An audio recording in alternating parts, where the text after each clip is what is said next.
Yes, it is a code requirement to remove unused seal-tight power whips under raised computer floors. The code section that addresses this is 645.5F, which falls under Article 645, dealing with information technology equipment. Understanding the specifics of Article 645 is crucial for ensuring the safety and compliance of electrical installations in areas with sensitive electronic equipment like computer rooms. Now let's delve deeper into what this requirement entails and why it's so important.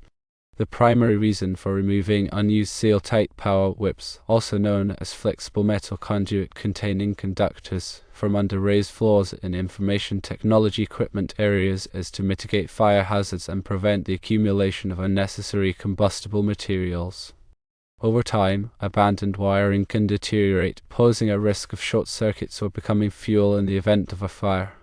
Additionally, removing unused cables simplifies maintenance and troubleshooting, making it easier to identify and address any existing or potential electrical issues.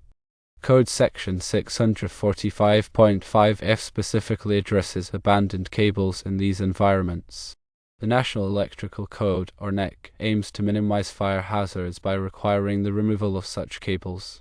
Article 645 is particularly important in areas housing information technology equipment because these areas often contain a high concentration of sensitive and expensive electronic devices.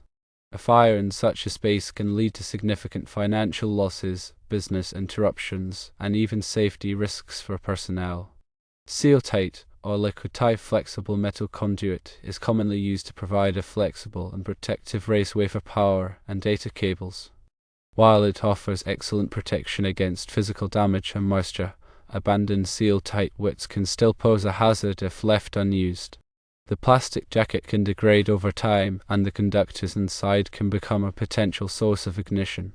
The process of removing unused seal-tight power whips should be conducted by qualified electrical personnel who are familiar with the NEC requirements and safe electrical practices.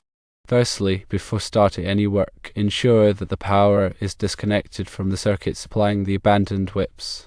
Lockout and tagout procedures should be followed to prevent accidental re-energization of the circuit while work is in progress. Secondly, identify the abandoned seal-tight whips by tracing them back to their point of origin.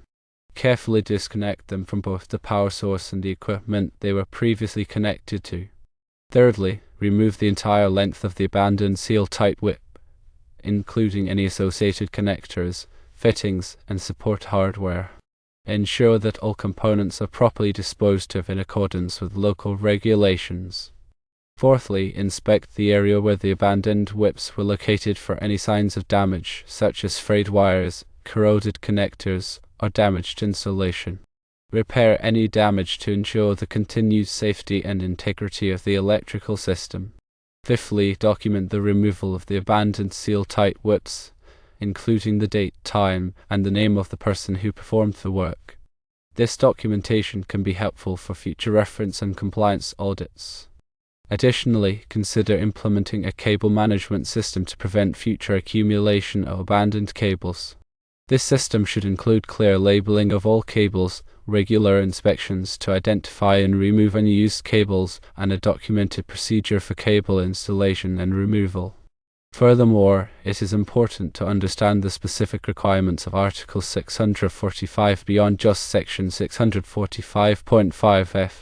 Article 645 covers a wide range of topics related to the electrical installation of information technology equipment, including grounding, bonding, overcurrent protection, and ventilation. Familiarizing oneself with the entire article can help ensure that the electrical system is installed and maintained in accordance with the NEC requirements. For example, 645.4 covers the supply circuits and interconnecting cables. It specifies that all supply circuits and interconnecting cables shall be in accordance with Chapter 3, except as permitted in 645.5.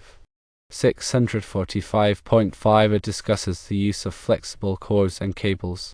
It states that flexible cords and cables shall be of a type listed for use in computer rooms and shall be installed in accordance with 400.7. The length of the flexible cord or cable shall not exceed 15 feet. 645.5b covers the use of interconnecting cables. It specifies that interconnecting cables shall be of a type listed for use in computer rooms and shall be installed in accordance with 725.3. The length of the interconnecting cable shall not exceed 100 feet. 645.5c discusses the use of power cables. It states that power cables shall be of a type listed for use in computer rooms and shall be installed in accordance with 300.11. The length of the power cable shall not exceed 50 feet. 645.5d covers the use of equipment grounding conductors.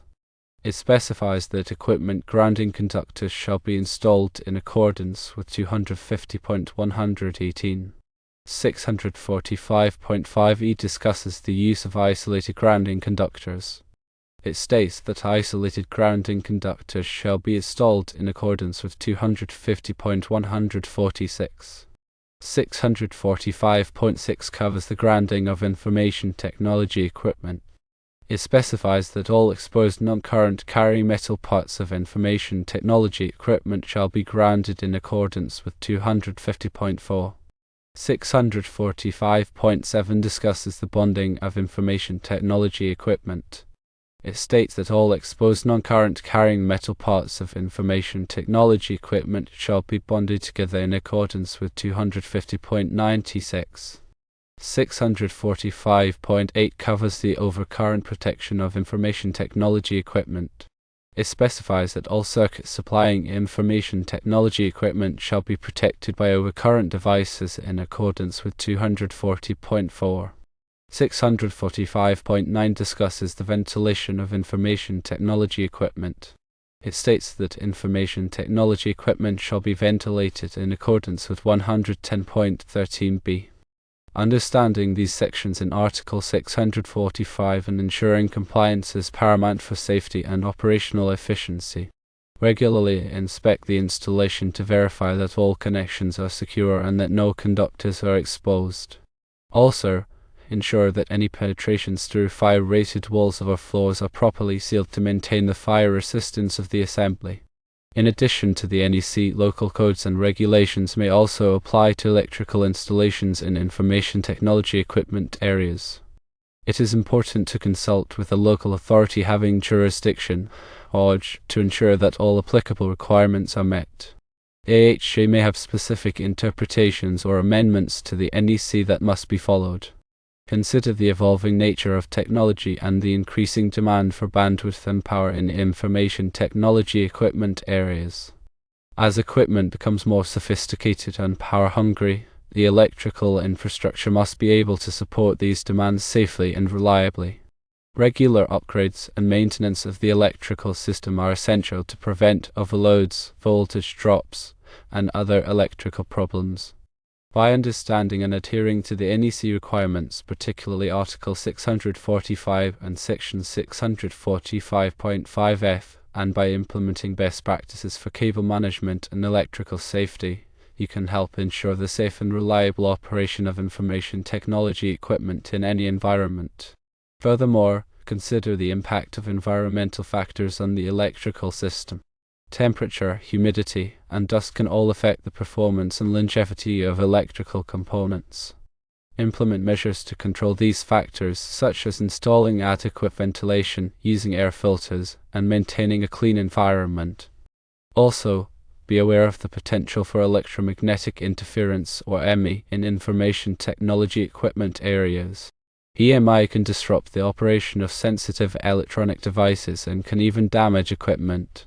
Shielded cables, proper grounding and bonding, and careful layout of equipment can help minimize EMI. Keep detailed records of all electrical work, including inspections, maintenance, repairs, and upgrades. These records can be valuable for troubleshooting problems, planning future upgrades, and demonstrating compliance with regulatory requirements. Consider implementing a computerized maintenance management system, or CMMS, to track and manage electrical assets. A CMMS can help you schedule preventive maintenance, track equipment performance, and manage work orders. Ensure that all personnel who work on the electrical system are properly trained and qualified. Electrical work can be dangerous, and only qualified personnel should perform it. Provide ongoing training to keep personnel up to date on the latest codes, standards, and best practices. Furthermore, regular audits of the electrical system can help identify potential problems before they lead to equipment failures or safety hazards. Conduct audits at least annually, and more frequently if necessary. Finally, remember that electrical safety is an ongoing process. By staying informed, being proactive, and following best practices, you can help ensure the safe and reliable operation of electrical systems in information technology equipment areas. Staying updated with changes to the NEC is vital. The NEC is revised every 3 years, so it's important to stay abreast of any changes or updates that may affect your electrical installations. The NEC is a comprehensive document, and it can be challenging to navigate.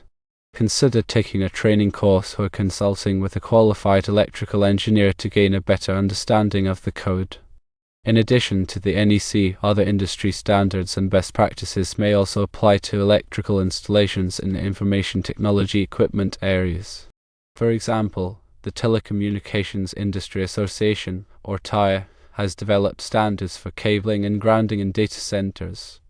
Familiarize yourself with these standards to ensure that your electrical system meets the highest levels of performance and reliability. Also consider the use of energy-efficient equipment and practices in information technology equipment areas. Energy-efficient equipment can reduce operating costs and minimize the environmental impact of your electrical system. Finally, remember that electrical safety is a shared responsibility. Everyone who works in or around electrical equipment should be aware of the potential hazards and take steps to minimize the risk of accidents.